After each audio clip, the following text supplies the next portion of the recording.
ചേർന്നിട്ട് പറഞ്ഞ് കരങ്ങൾ ഉയർത്തി, നീ നല്ലവൻ, നീ നല്ലവൻ, സർവവല്ലഭൻ,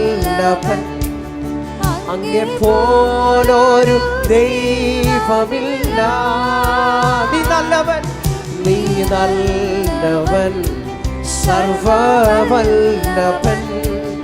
അങ്ങേ നന്ദിയോടെ ചേർന്ന് പറഞ്ഞേ, നീ നല്ലവനത്രേ. ഓ നീ നല്ലവൻ, സർവവല്ലഭൻ, അങ്ങേ പോലൊരു ദൈവമില്ല. നീ നല്ലവൻ, നീ നല്ലവൻ, സർവവല്ലഭൻ, അങ്ങേ പോലൊരു. ശബ്ദമെല്ലാം ഉയർത്തി പറഞ്ഞേ, ഹല്ലേലൂയ, ഹല്ലേലൂയ, ഹല്ലേലൂയ, ഹല്ലേലൂയ,